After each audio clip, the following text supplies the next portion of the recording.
Waiting gets boring, doesn't it? Well, those 15 seconds of footage was 2 years in the life of a Karizma fan.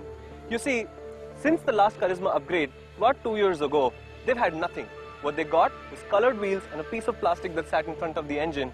And let's not forget the yellow meters. Well, the good news is that the wait is over, my Charger in white is here, and I'm about to tell you what's new.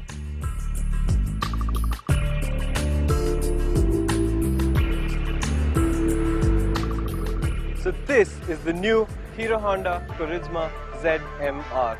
What's new? Well, let me start with what's not, because it's a smaller list. The wheels, the disc, the forks are the same. The forks are a new color.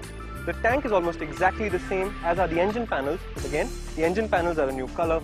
And the exhaust again is nearly identical, but again in a new color. The exhaust shield, of course, is different. Practically everything else on the bike is brand new. Take this for instance.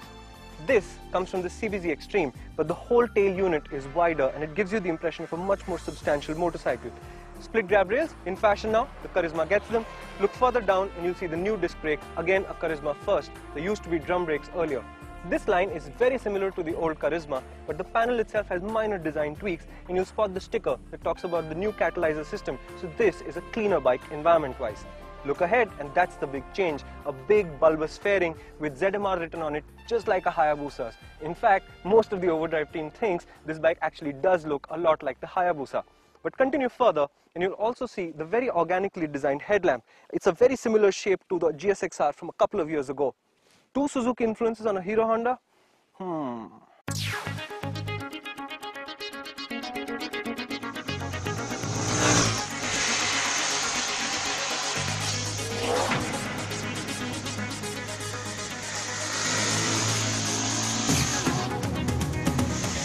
Unfortunately, the styling is where the newness ends.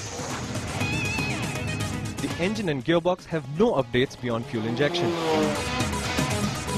The Karizma gains 0.6 PS in power, but there is no change in peak torque. In performance terms, the ZMR is quicker to 60 and 100 by 0.2 seconds. We recorded higher fuel economy in town, 42.1 kilometers to the litre, but highway economy dropped a bit to 48.9, which, surprise surprise, gives it the same overall figure as the old bike. The ergonomic story is similar. The new clip-ons look great, but actually preserve the comfortable riding stance of the old motorcycle.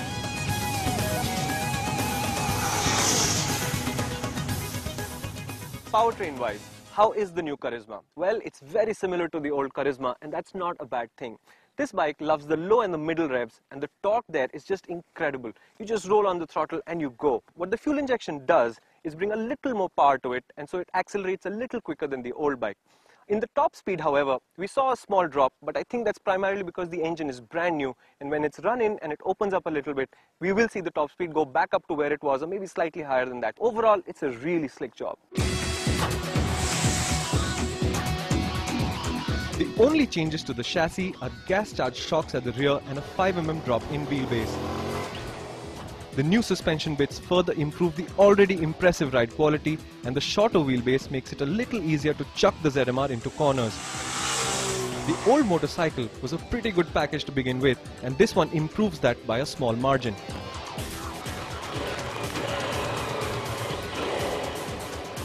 But as good as the Karizma ZMR appears to be on its own, the improvements need to be put in perspective.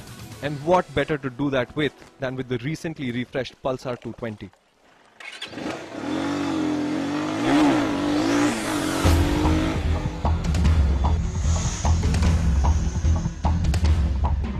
A couple of months ago, the new Pulsar flagship went back to carburetors from fuel injection.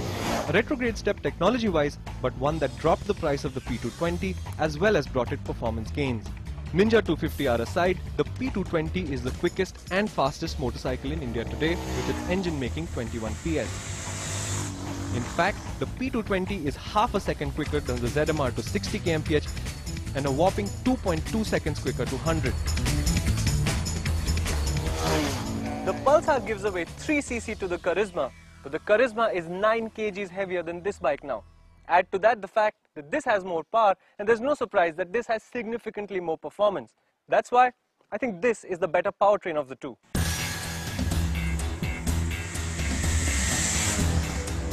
The P220 is very different from the ZMR in handling character. You sit noticeably taller and the steering feel is heavier, but it doesn't offer more feedback.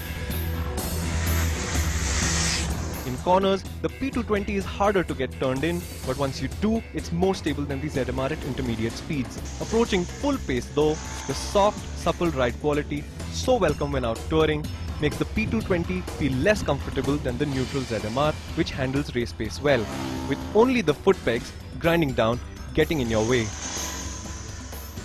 So the Karizma is 23,000 rupees more expensive than the Pulsar 220. On the other hand, the Pulsar 220 is the faster motorcycle here, it's the quicker motorcycle here, it's the more frugal motorcycle of the two, and obviously it's a heck of a lot cheaper. So is this really such a hard question to answer? I think not. And as for Karizma fans, if they were hoping that the Karizma would be the new fastest Indian motorcycle, Ninja aside obviously, well, it's time for them to start waiting again.